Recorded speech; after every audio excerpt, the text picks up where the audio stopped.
We're just going to wait a few moments and give everyone a chance to join us and log on.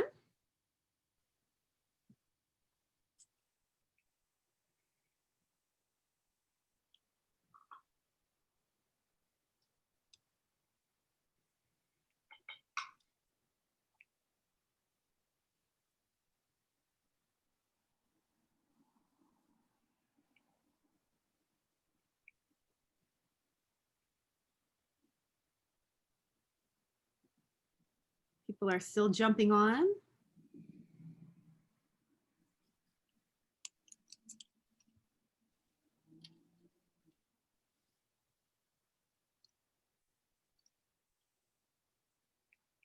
All right, we're going to get started.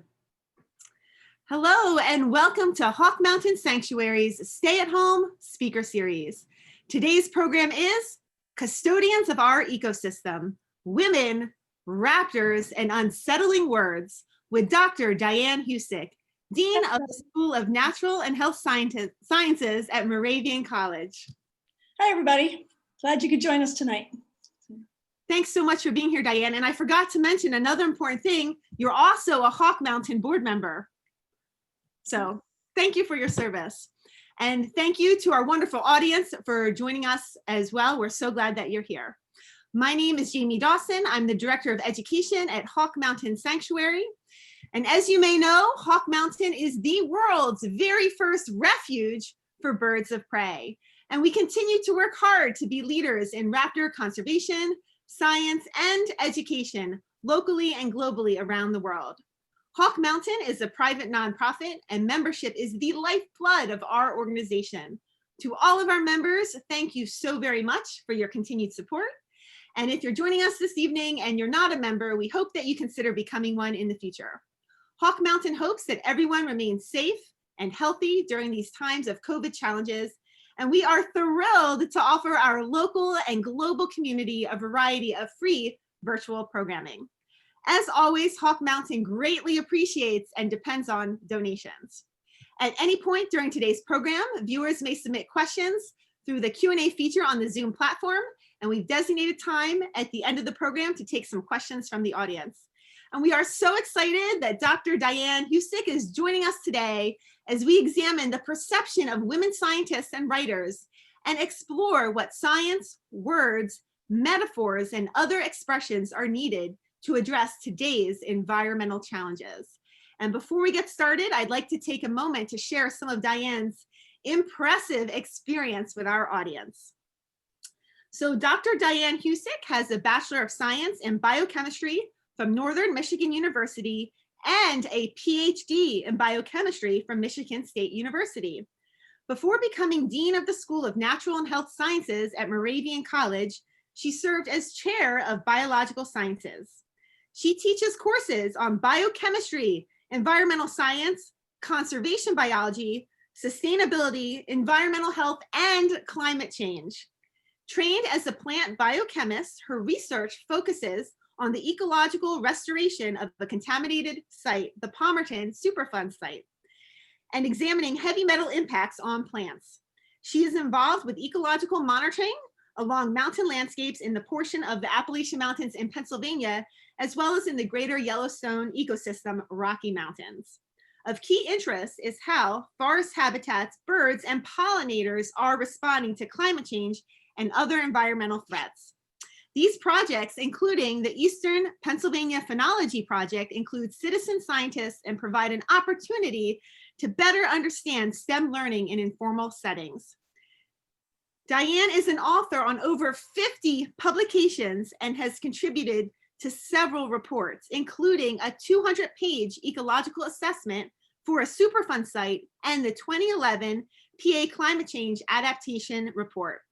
She has attended the international meetings as a credentialed observer for the UN Framework Convention on Climate Change since 2009. She serves as a member of the steering committee for the International Research and Independent NGOs Constituency Group and on the Innovation Task Force of the UN Framework Convention on Climate Change Technology Executive Committee. Locally, she works with nature centers and nonprofits to develop informal education programming on a wide range of environmental and sustainability issues and finding unique ways to effectively communicate science to general audiences and engage the public in science and policy. Wow, Diane, that is so amazing and impressive. So how did you develop this deep interest in environmental science and conservation? Well, thanks for that introduction, Jamie. It's always funny to hear somebody else talk about what you do. Well, I grew up on Lake Superior, on the shores of Lake Superior in Upper Michigan, and nature was very much part of the culture there. And I was thinking back, and in middle school, we had a really extensive environmental curriculum, and I think it was influenced by the early Earth Days in the 1970s. And so we had a lot of outdoor education activities, and I think those lessons really set the seeds for what would become my future. Wow, thank you so much for sharing that. And I know that you relatively recently became a board member for Hawk Mountain, so thank you. And how did you become involved with Hawk Mountain originally? So for many, many years now, I've been working with the Kittatinny Coalition, which is a organization or a coalition of organizations that are working to protect the Kittatinny Ridge, which is the part of the Appalachians in Pennsylvania. And Hawk Mountain is a member, as well as some other nonprofits. And the other piece is that Hawk Mountain has some wonderful data that goes back, as you know, decades. And it's really important as we look to restore habitat in other places along the ridge, and also for understanding how bird species and populations are responding to climate change. So. What an important topic. We had an overwhelming response to your webinar tonight. So many people are signed up and tuning in right now. So Diane, I'm going to turn it over to you for your presentation. All right, well, thank you. Let me get my screen set up here.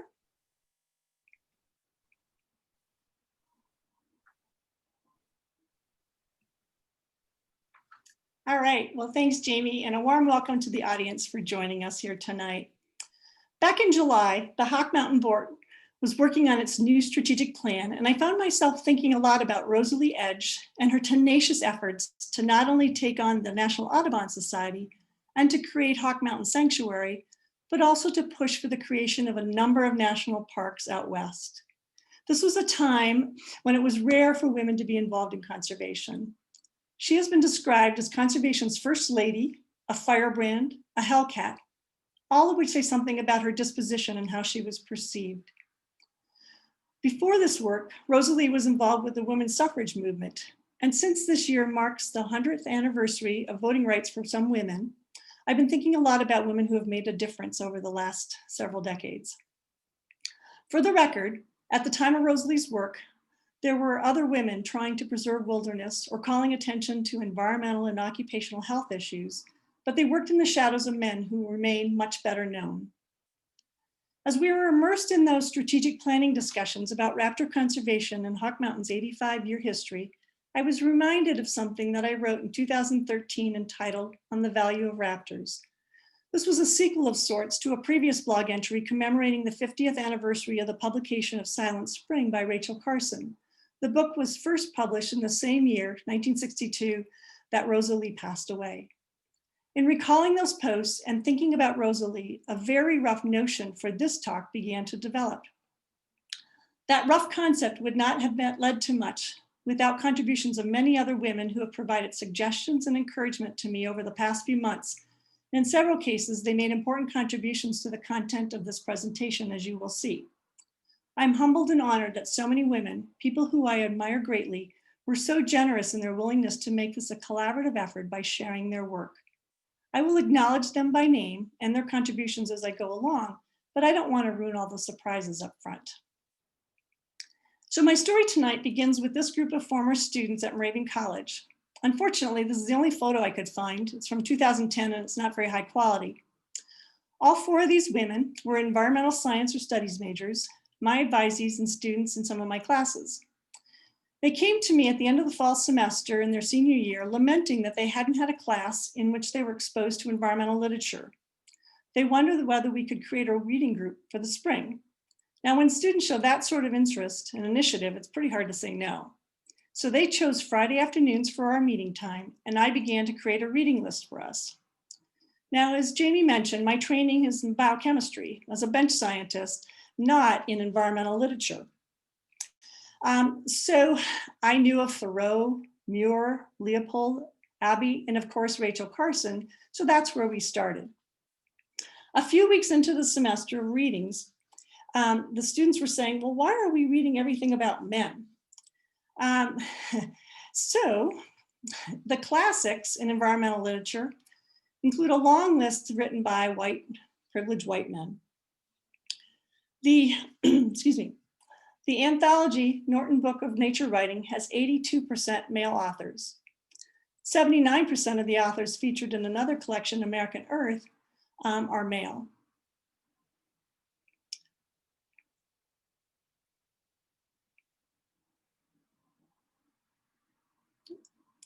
Writer and historian Rebecca Solnit once noted that most nature writing is barricaded with omissions to make it just another gated community. Thus, our small group began a search for female writers to focus on that semester, and it also launched my decade-long exploration in finding other voices in conservation and environmental writings. Tonight, I'll share some of the work of just a few of the women I learned about and from, some reflections about their work and how it was received, and the impact their work has had. The tie-in to Raptors will come a bit later. Most of us are familiar with Rachel Carson and her writing, and much has been written about her and her work. About 2 years after that book group with my students, we celebrated the 50th anniversary of the publication of Silent Spring. By this point, I had begun to read quite a bit about Rachel. I was extremely curious about her as a scientist, her writing, and the role that Silent Spring had in creating both a public environmental movement and public policy. In my blog commemorating this book anniversary, I wrote, I now live in an area filled with raptor fanatics, hawk watchers and counters. These folks are quick to tell the stories of the decline of raptors decades ago, especially ospreys and eagles, and how some of the fall migration count data from the ridge helped to support the case that DDT might be leading to this decline. Indeed, Rachel Carson spent time at Hawk Mountain, just down the Appalachia Ridge from where I live. Now, I've been teaching for a long time, and I know that if I put up a slide that contains a graph of data, there can be a real mix of reaction, including dread, even if that relates to observations that Rachel wrote about. However, if I show a stunning image, such as this one graciously shared by renowned photographer and conservationist Melissa Grew, and then I told you that we had been on the verge of losing these extraordinary birds, I suspect that I would catch your attention in a much more compelling way than any graph could. Here is how Rachel described the data in the graph that I showed in her chapter 8, And No Birds Sing from Silent Spring. Quote, during the first years after the sanctuary was established, from 1935 to 1939, 40% of the eagles observed were yearlings, easily identified by their uniformly dark plumage. But in recent years, these immature birds have become a rarity. Between 1955 and 1959, they made up only 20% of the total count. And in 1 year, 1957, there was only one young eagle for every 32 adults. Observations at Hawk Mountain are in line with findings elsewhere, end quote. Subsequent scientific studies demonstrated that the pesticide DDT bioaccumulated in the bodies of adult eagles and disrupted calcium metabolism. Calcium is needed for strong eggshells, and when the shells are too thin, they crush, the embryos don't fully develop, and thus fewer young eagles hatch. Almost immediately after Silent Spring was published, President John F. Kennedy created a commission to study these effects. Together, the book and the government-directed investigations set into motion events that led to the banning of DDT, the formation of EPA, and the beginning of the modern environmental movement. One result of the ban of DDT is shown in this Hawk Mountain Sanctuary data, the rise in the eagles counted during the fall migration.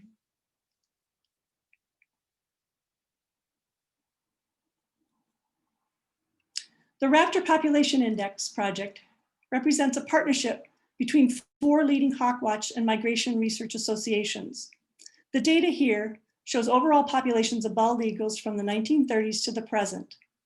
You can see the decline beginning in the 1950s. DDT was developed during World War II and used commercially and very extensively after the war. The US banned the use of DDT in 1972, 10 years after the publication of Silent Spring. populations of bald eagles have recovered quite nicely. And as Rachel said, observations at Hawk Mountain are in line with findings elsewhere. She died of cancer in 1964, so never witnessed this great recovery. In a lovely 2020 essay in September, Orion magazine, that was entitled Visiting Rachel, Stephanie Hunt referred to Carson as the Greta Thunberg of her day. A quote, petite, determined woman who no one knew quite what to do with. Remember those descriptions of Rosa Lee? I have been pondering that analogy and wondering what Rachel would have thought about Greta. Both have certainly been harbingers of environmental dangers. Rachel about environmental pollutants, Greta about climate change. Hunt characterized Carson as a bold, empathetic, grounded in science, but motivated by reverence. Others have not been so kind. The chemical and pesticide industry officials did not take well to the messages in Silent Spring. In a March 2018 article in the New Yorker, Jill Leopori writes, at the time, CBS Reports had a 1-hour special in which footage of Carson was intercut with footage of government and industry spokesmen to create a de facto debate. In the program, Carson sits on the porch of her white rail house in Maine, wearing a skirt and cardigan.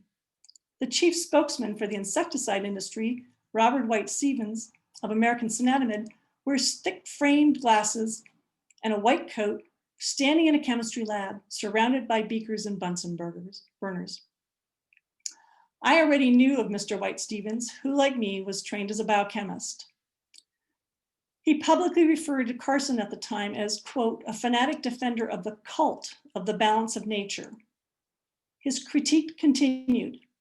If man were to follow the teachings of Miss Carson, we would return to the dark ages, and insects and diseases and vermin would once again inherit the earth. Miss Carson maintains that the balance of nature is a major force in the survival of man, whereas the modern chemist, the modern biologist, and scientist believes that man is steadily controlling nature. Just in case you didn't know, Miss Carson graduated from Pennsylvania College for Women, now Chatham University, in 1929, where she studied biology and English.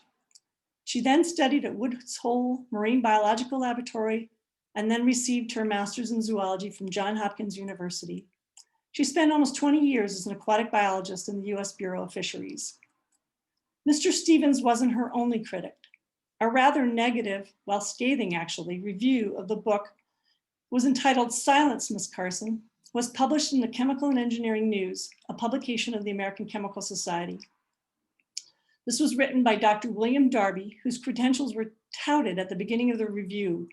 He was a professor and chairman of the Department of Biochemistry and director of Division of Nutrition at Vanderbilt University School of Medicine, and on and on and on.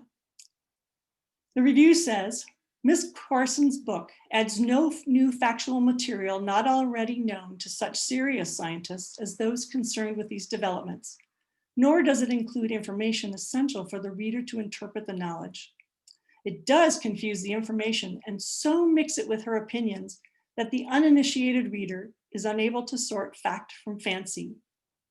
In view of the mature, responsible attention which this whole subject receives from able, qualified scientific groups, which Miss Carson chooses to ignore, in view of her scientific qualifications in contrast to those of our distinguished scientific leaders and statesmen, this book should be ignored.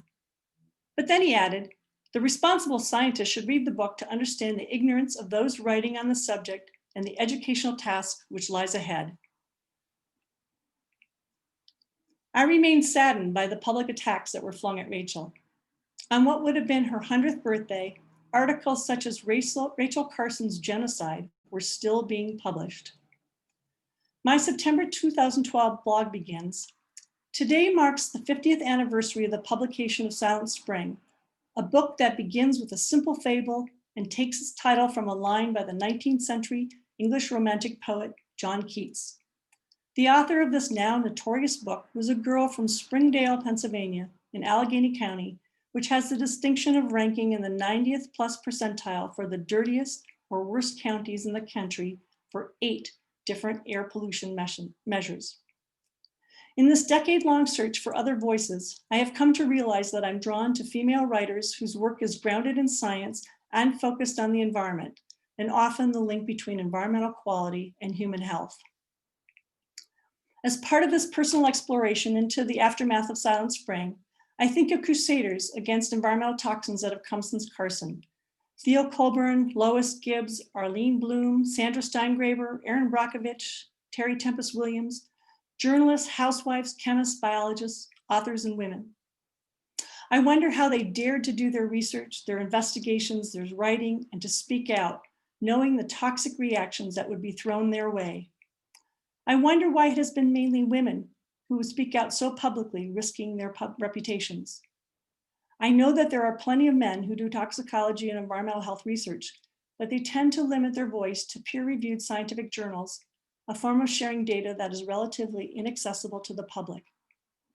I think of these women as guardians and custodians in the sense of the word of caretaker. And in fact, the word custodian comes from the Latin custos, meaning guardian, keeper, and protector. These are the women who care about our environment not being clean or safe, those who worry about the loss of species and the loss of habitat, custodians of our planet and of our well-being. There are many such women, but I only have time to introduce you to a few. Theo Colburn was an avid birder, a scientist, and an author who has been dubbed the Rachel Carson of the 90s. A keen sense of observation and willingness to listen to nature were characteristics of both Colburn and Carson, and key to their science and their writing. Colburn raised 4 children and worked both as a pharmacist and a sheep rancher before her environmental concerns inspired her to go back to school, and she received her doctorate in zoology at the age of 58. At 70, she was still working as a senior scientist in the World Wildlife Fund, where she directed its wildlife and contaminants program. Colburn did early research on endocrine disruptors. These are chemical pollutants that persist in the environment and often end up in the food chain because they are stored in the fatty tissue of animals. I told you I was trained as a biochemist. These compounds mimic hormones and often the ones that affect our immune system and our reproductive system. They can lead to cancer, especially of the reproductive tissue, and they can result in developmental abnormalities or alter gender in utero. Back in 1950, DDT was shown to disrupt sexual development in roosters, and scientists noted similarities between this pesticide and DES, a synthetic estrogen given to women for problem pregnancies. Over the next few decades, a growing body of evidence showed that both compounds had a wide range of toxicities, impacting development and causing cancer of reproductive tissues in several animal models. But unless you were following the scientific literature, you probably didn't hear much about it. In 1990, Theo Colburn co-authored a report entitled Great Legacy, detailing the developmental, reproductive, metabolic, and behavioral damage to wildlife from these persistent chemical pollutants. In 1991, she helped to organize a conference entitled Chemically Induced Alteration in Sexual Development, The Wildlife-Human Connection.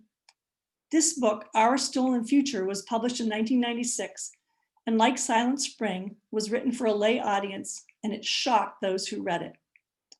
Also, like with Silent Spring, the content and the authors were immediately attacked by the chemical industry, who said the work was unscientific, alarmist, and radical. The same year the book was published, President Clinton signed the Food Quality Protection Act and amendments to the Safe Drinking Water Act, establishing the EPA's Endocrine Disruptor Screening and Testing Advisory Committee, a policy-level recognition of this new environmental and human health problem. In an interview for Mother Jones magazine in 1998, journalist Marilyn Berlin Snell asked Colburn about the decline in global fertility rate, which had been 5 children per woman in the early 1950s, but was estimated to be 2.8 at the time of the interview. It's 2.3 now. Colburn proceeded to talk about the high exposure in the womb to known toxic compounds in our environment from major chemical manufacturers. And she noted that the scientific evidence documenting the decrease in sperm count in men in industrialized nations. She added, let's put it this way. Last night on television, I saw a new advertisement on the wonders of plastic and how safe it makes the world for children. I know this is in direct response to our work. This is how they are spending their money to create the image of motherhood and apple pie, where they know they are going to be blasted as the science comes forward. Colburn's 1990 report, Great Lakes Great Legacy, was technical and not widely circulated in the public. However, stories of contamination of my beloved Great Lakes and of my home state of Michigan are alone content for a whole presentation. Books such as The Poisoning of Michigan, The Poison City, What the Eyes Don't See, all written by female authors, tell only a small part of the depressing legacy, including polybrominated biphenyls that accidentally were mixed into the feed of dairy cattle, or the more recent Flint water crisis. Dr. Colburn went on to receive 4 awards from organizations that have a prize named after Rachel Carson. Later in life, she began to study and warn against the dangers of fracking. One of my favorite writers and scientists is Dr. Sandra Steingraber, who can perhaps more poetically than anyone warn us of the dangers of environmental pollutants to us and to our children. In 2012, she published a powerful piece in Orion magazine that is accompanied by a narrated slideshow entitled The Fracking of Rachel Carson. In a way that only Sandra can do, she weaves pieces of Carson's story, including the iconic Hawk Mountain photo, the fall migration of hawks, the toxic legacy in the area where Carson grew up, fracking in Pennsylvania, cancer, and other hidden threats of fossil fuels. You can find this online, and you should read this. Sandra has a doctorate in biology and a master's degree in creative writing. She is also a cancer survivor and an activist who, like Rachel Carson, can infuse science and metaphor into her influential writing. Over the past several years, her focus has been aimed at ending fracking due to its many detrimental environmental and human health consequences. I have lost count of how many times she's been arrested and spent time in jail because of her concerns and convictions. It was Sandra who gave me the courage after a week at Wild Branch Environmental Writing Workshop in 2011 to begin to find my own voice through non-technical writing, blogs, and talks like this. I personally think the term hero is overused, but if I have one, it is this woman, Wangari Maathai. Wangari is from Kenya and had the opportunity to receive a college education in the United States under a Kennedy-era program in the 1960s.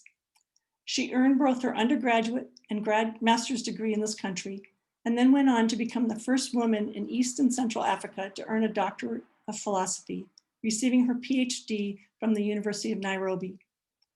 The book on the left, Unbowed, is her memoir, and Taking Root is a documentary about her work that was released in 2008.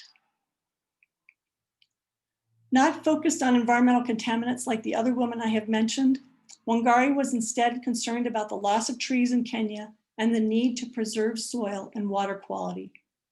In 1977, she founded the Green Belt Movement, which has to date planted over 51 million trees in Kenya and now has chapters in other parts of the world.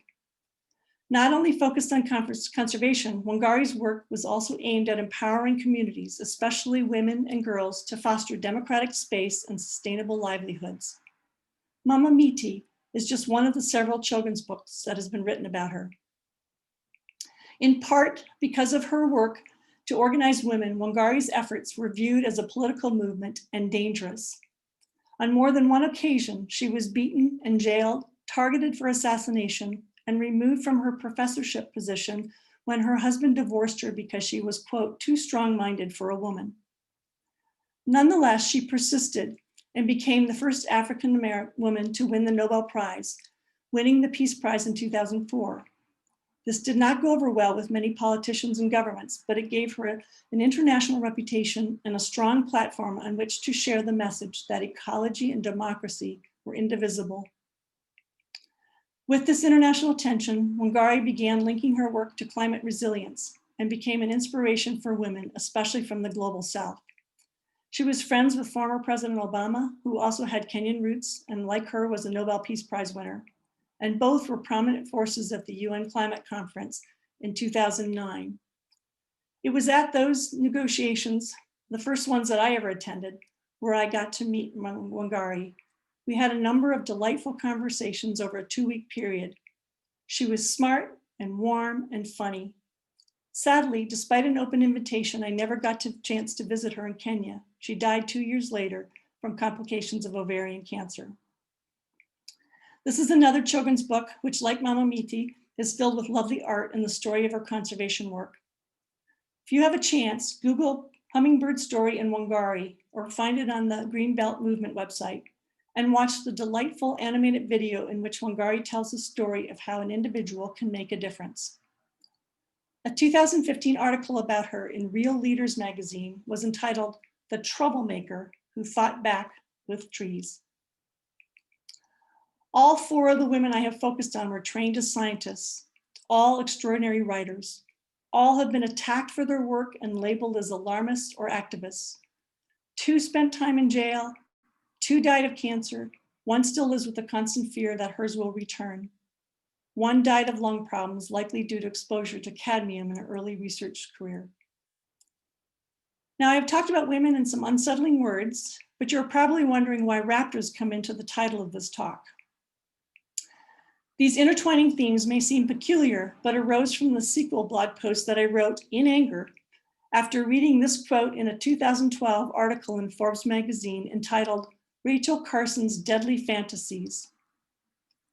The legacy of Rachel Carson is that tens of millions of human lives, mostly children in poor tropical countries, have been traded for the possibility of slightly improved fertility in raptors. This remains one of the monumental human tragedies of the last century. This line about raptors is one that I continue to be obsessed by. The statement trivializes Carson's messages in Silent Spring, as well as the subsequent studies that led to the banning of DDT in this country.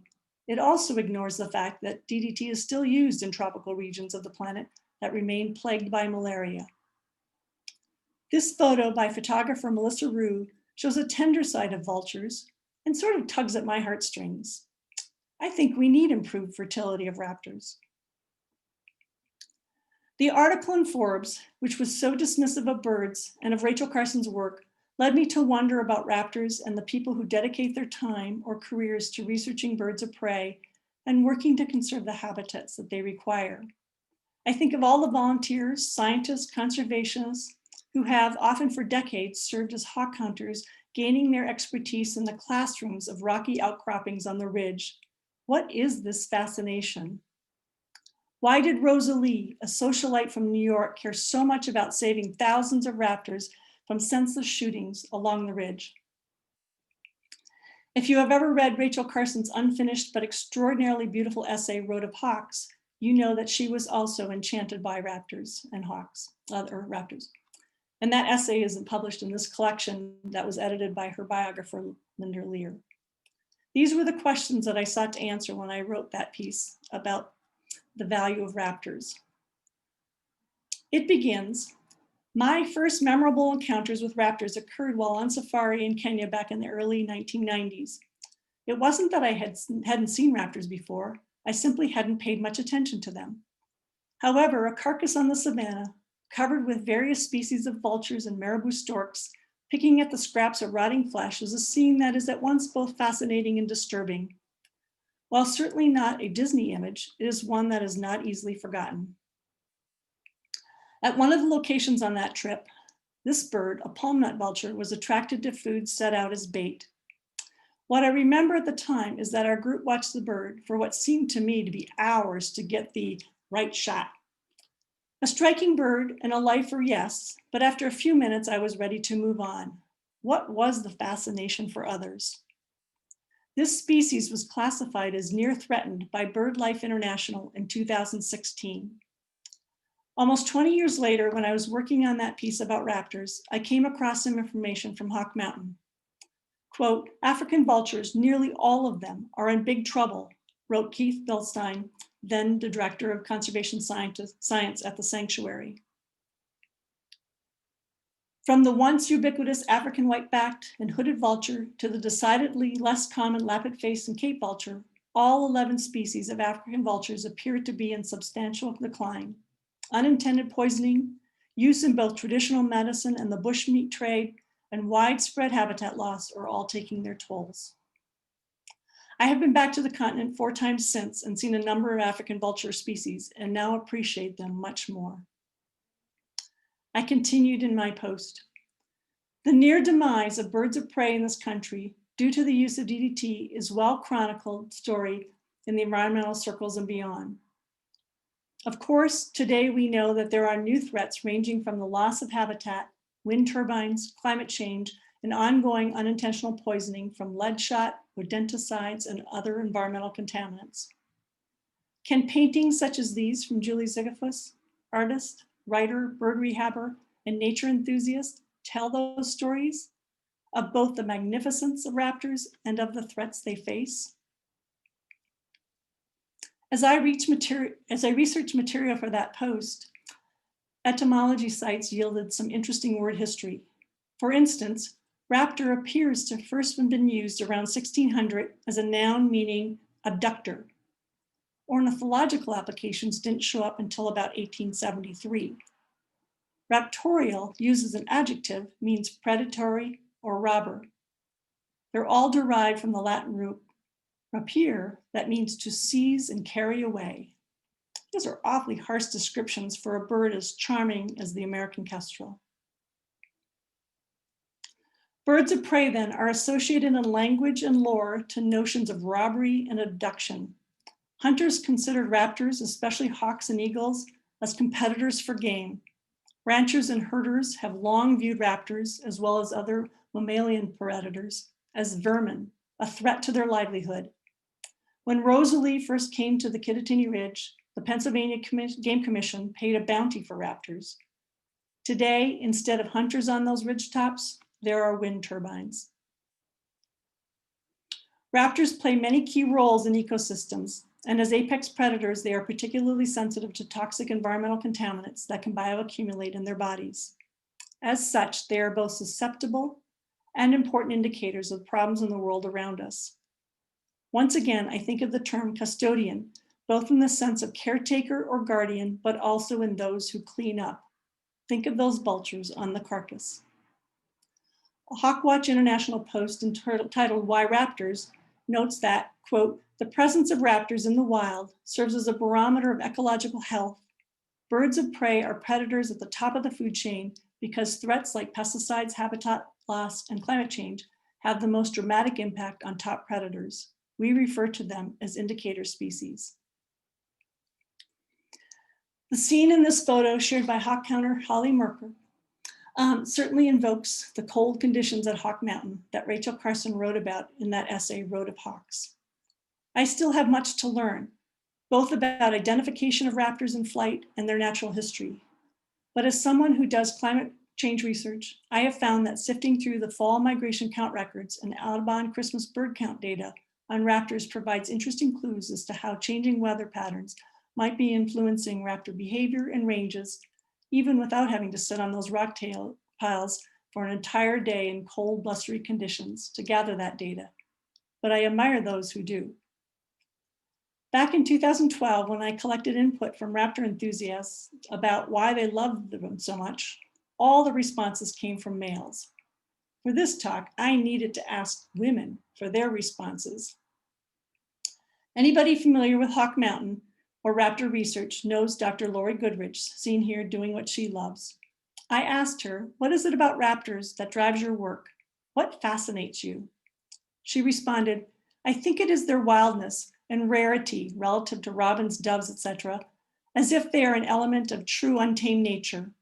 They do inspire such excitement in people, and I think it is this wildness they seem to embody that makes it special for novice viewers. Holly Merker, a counter and board member from Hawk Mountain, confirmed my observation that there are few female raptor enthusiasts, and very few are dedicated hawk watchers and counters. But she added, I'm a raptor enthusiast because there's little more thrilling for me than to watch the visible migration of raptors in flight. With each hawk that hugs the spine of the ridge in its migratory journey, I feel a sense of honor to watch and feel part of the journey that spans hundreds, if not thousands of miles.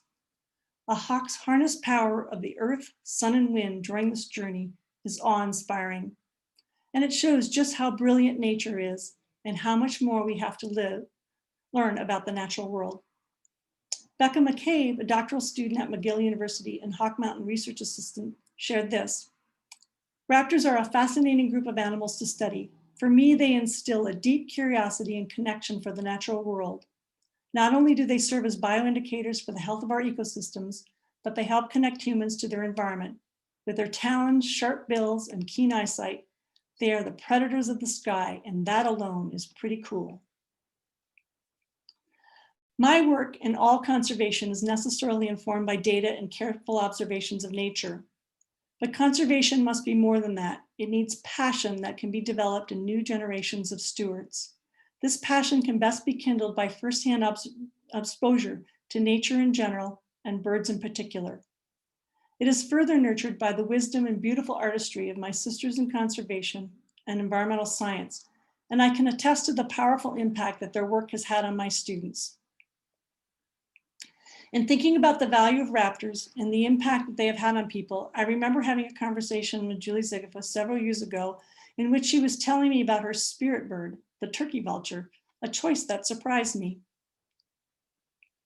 In her book, The Bluebird Effect, she has a chapter devoted to the turkey vulture, the unlikely totem, in which she shares her connections with vultures and what they have come to mean to her, including a leucistic one she saw on 2 different seasons, and vultures that sought out human help when they were ill.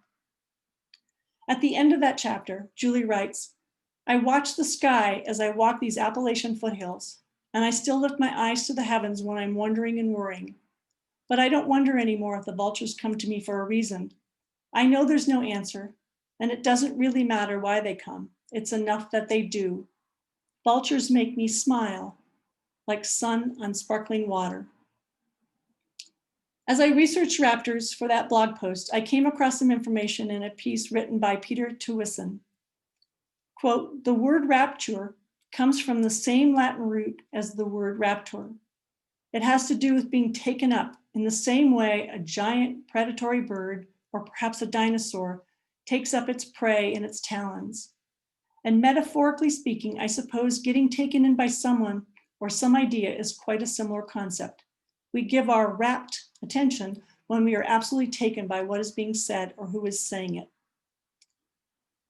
For the last part of our time together tonight, I want to focus on this idea of who and what we should be giving rapt attention to, given the environmental challenges currently facing humans, birds, and all the rest of nature. At the beginning of the talk, I mentioned the reading group with my students. One of the sources that we used was the anthology American Earth. In the introduction to that anthology, Bill McGibbon discusses some key environmental writings from Thoreau to Abbey that led to preservation of wild spaces. One line in his introduction has stuck with me. But as we set about the work that faces us now, the work of reorienting our lives to ward off the apocalypse that science now predicts, we must continue to find further images, further metaphors. For a decade, I have pondered what words and the notion of what images and metaphors we need to reach people, to reach their hearts, to move them to concern and to action. As a scientist, I know the importance of data, but that alone does not lead people to care. Trust me, I work in climate change. I have found many voices, new to me, that write beautifully and passionately about nature, conservation, and environmental science. I am firmly of the mind that you have to reach the hearts of people. You have to show them the beauty, to get them to love and care and to feel hope. It cannot all be about the gloom and doom. There is plenty of bad news and depressing data. Psychologists now talk about eco-grief. We need stories of rehabilitation, of recovery, of restoration. We need ambassadors and stewards along with the bearers of bad news. The messages not always come through written or spoken narrative either, but also through stunning images. In this presentation, I've included some phenomenal photographs that were graciously shared with me by Melissa Grew. If you look up her bio, she is not only an award-winning photographer, writer, and conservationist, but also an associate fellow in the International League of Conservation Photographers, a contributor outdoor photographer, and Audubon magazine. She has received awards for demonstrating exceptional leadership and commitment to the conservation of birds, other wildlife, and their habitats, and providing inspiration to others in nature photography, conservation, and education. Julie's artwork graces the pages of the story of Hawk Mountain in all of her books. She is a master storyteller and uses social media to reach an incredibly large and devoted following of readers who are learning to watch and to listen and to care about birds, other wildlife, dogs, trees, flowers, and each other. Here is one more painting by Julie, paired with one of my favorite quotes by Terry Tempest Williams from When Women Were Birds. The birds still remember what we have forgotten, that the world is meant to be celebrated. These 3 books, all by women authors, explore the connections between humans and things that take flight. All are beautifully written in quite different styles, and all are worth reading. Let me, through a series of images of her work, introduce you to Penelope Gottlieb, an artist from Santa Barbara who paints invasive species and of reimagining extinct species. Penelope graciously shared a number of images of her paintings that included raptors for this talk, all from her invasive plant species series. I first saw her work in the Museum of Wildlife Art in Jackson, Wyoming, and was stopped in my tracks by their boldness. Now you may recognize that she has altered some of the famous print plates of John James Audubon. Reading from her artist statement, in these paintings, I reconsider the iconic 19th century imagery by girdling the Audubon birds with tightly woven bands of invasive plant species. The images stage an invasion of this historic imagery, enacting the ravages of a contemporary ecological phenomenon wherein the non-native species are introduced into an environment and overtake the balance of its delicate ecosystem. Another female concerned about balance in nature, Mr. White Stevens would not be happy. Penelope continues, by problematizing the renowned ornithologist's idyllic representations of natural history, I present a revisionist vision of nature in its current state of compromise and literal bondage. She literally invades his prints. She notes, the birds become stand-ins for the self and for the fragility of life under environmental siege. Her paintings are stunning and horrifying at the same time. There is much more complexity to her work than I told you about, and I urge you to check out more about Penelope's art and mission. I will end with one more of my favorite writers, Allison Hawthorne Deming. Allison is next to me in this photo, and 2 other women writers, Sally Zano from Berks County, who does land conservation and writes poetry, and Mary Heather Noble, a water hydrologist turned writer whose work is beautiful and powerful and usually makes me cry. All of us met at the Wild Branch Environmental Writing Workshop in 2011 and reunited at Moravian College a few years ago for a writers' conference.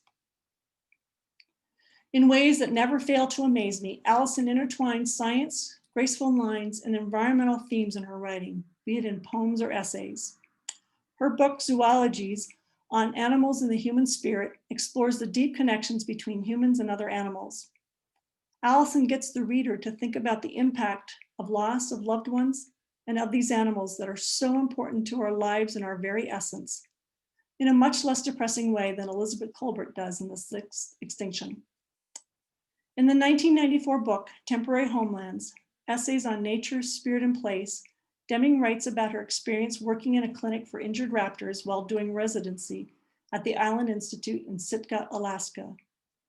So to close, I want to read a short passage with Allison's permission. Listen, and as you do, I want you to think about the power of words to make us want to be custodians of raptors and of the natural world they need to survive. Living in the age of experts often makes me fearful that I don't know enough to know what I am seeing. I have been working on eagles for 2 weeks. More and more, I feel that in the Indian way, the eagles are working on me. What I want to know can be learned with eyes, ears, patience, binoculars, and a library card. Not for me, the heroics of the federal biologists flying across the polar ice cap with a bush pilot, downing a polar bear with tranquilizer darts, tattooing the paws and pulling out a molar to find out how old the creature is? Just by sitting in the right place with my eyes opened, I can watch a star mass of eagles whirling hundreds of feet in the air. Each time I try to box off a section of blue sky to be more scientific and count the gliders, I see that farther up, more eagles are soaring, and beyond them, dark specks barely moving against the high fair weather clouds. I count 20, 40, but it's useless to try. The smaller and smaller they get, the more the sky looks like it's eagles all the way up. Two of the star mass glide into synchrony, hundreds of feet in the air. Wingtips glance, one twirls beneath the other in a half cartwheel, talons up, nearly grasping the talons, reaching from the eagle above it, then flipping upright to soar by its companion's side. This courting goes on for hours. Two eagles circling in the abundance of one another's energy, one tumbling underneath, then cartwheeling back into upright flight. I am eager to see for myself the behavior that I have read about. The two birds locking talons and falling into a whirling dive, first one, then the other, tumbling upside down in a kind of thrust dance, bringing them nearly to the ground. I see only this repeated approach and retreat, an intense mutuality taking place in the sky. A king salmon leaps out of the water, the full length of its body arcing through the air, back fin taut and translucent in the sun. The eagles don't bother to descend, more interested for the moment in entertaining a hunger for each other. I want to again thank all the women who contributed passages, photos, paintings, and moral support for this presentation. And a little shout out to my students from 2010, to female bird guides, trip leaders, and hawk counters and groups like the Uganda Women Birders, and of course, Rachel and Rosalie, and also to a couple guys who I let their photos be included in this tonight as well. So thank you for all joining me tonight, and I'll take some questions. Wow, Diane, that was such a moving presentation. I'm got like emotional. It was so wonderful. So we do have some questions coming in, and some comments saying complimenting your wonderful presentation. Okay, we have a question from Sarah Beth.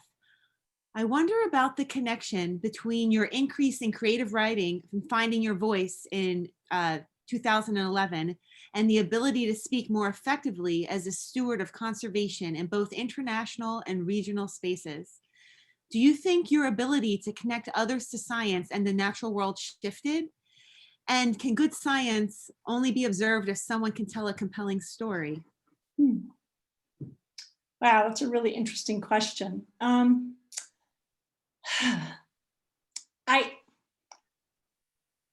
In terms of at the policy level, and we talk about this with our students a lot, if you look at the technical documents, all the data and the reports, that alone cannot be interpreted by the people at the negotiations table.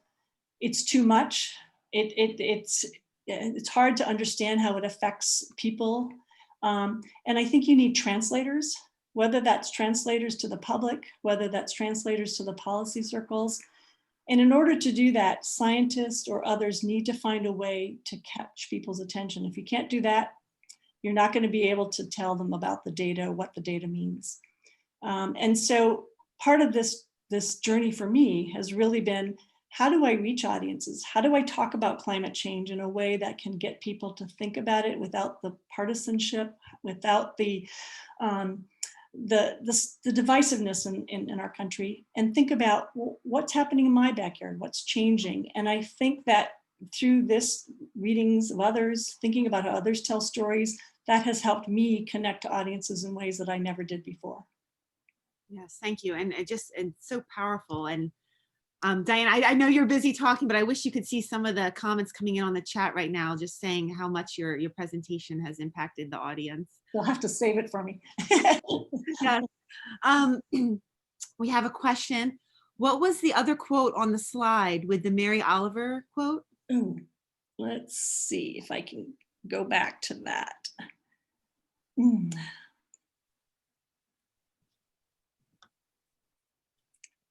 way back. Or here, I think. This idea of, listening to and processing the traumatic information, such as the data, climate data or loss of biodiversity, we needed to be able to frame it in ways that allow our listeners. And that's that hope, that idea that we can do something about this. We just need to find a way to convey that and to show examples where things have positively been happening. So I've had the good fortune of working at the Lehigh Gap Nature Center, the Superfund site, and watching a moonscape be reconverted to a revegetated habitat, wildlife refuge, is something to me that it keeps me hopeful. If you can take a barren land and turn it into a functioning ecosystem, we can pretty much handle a lot of these problems.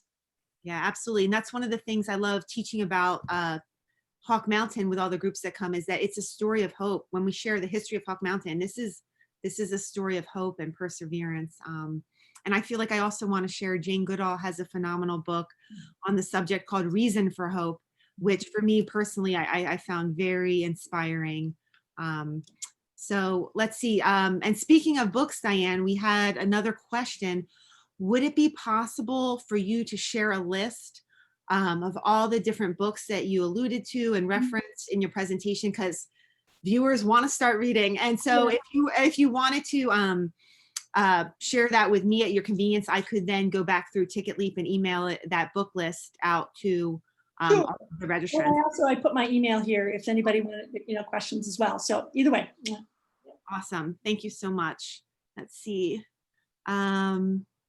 I think that is all the questions. Oh, another question came in. Let's see.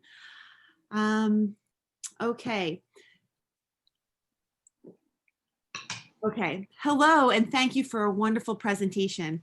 Recently, I've been feeling the need to leave my job and become involved in conservation full time. I'm in my 30s, so this feels crazy. What would you recommend? Oh boy.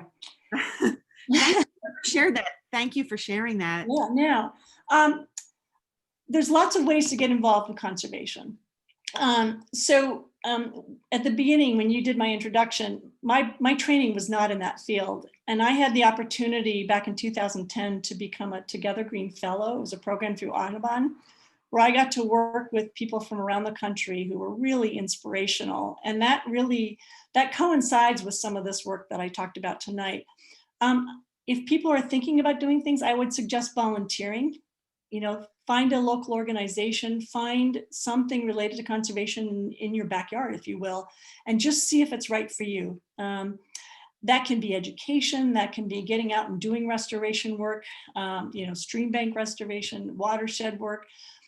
Get involved first and see if it's what you would like. But in all honesty, I truly believe that conservation and environmental fields are one of the hottest job markets.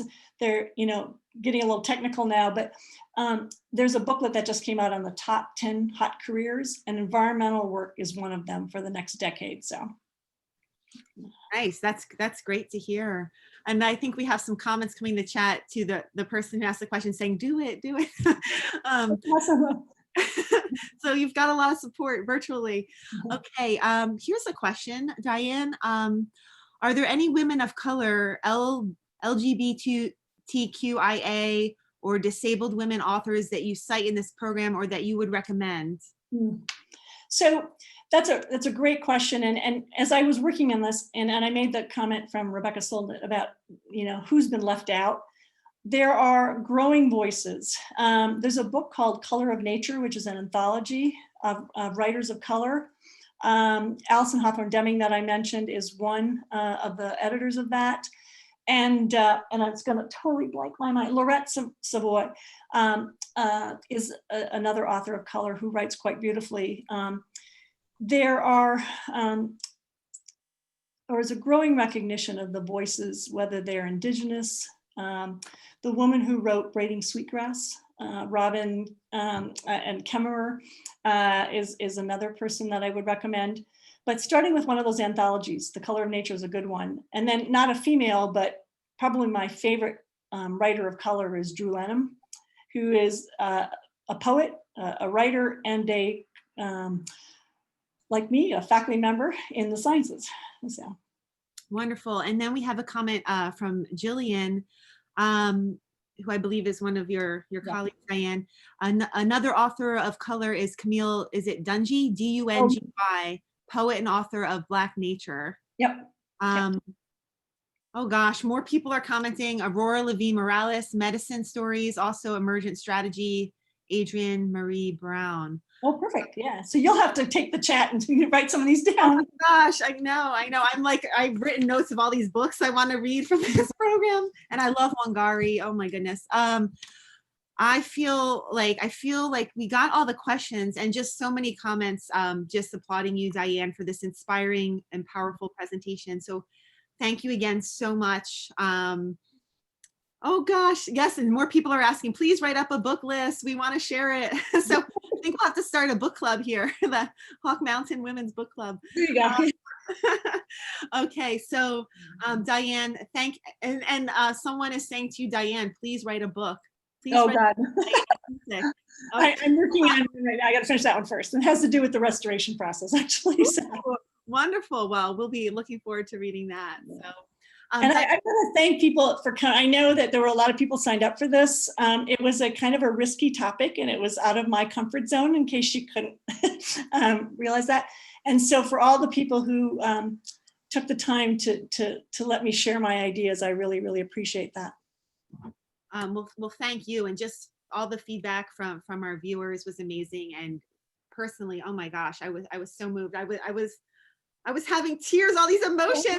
Good thing my camera was turned off during your presentation, but thank you. And thank you to our wonderful audience for joining us. It sincerely means the world to us that we're able to connect even virtually during these times, and just to have everyone's feedback and support for this such important topic.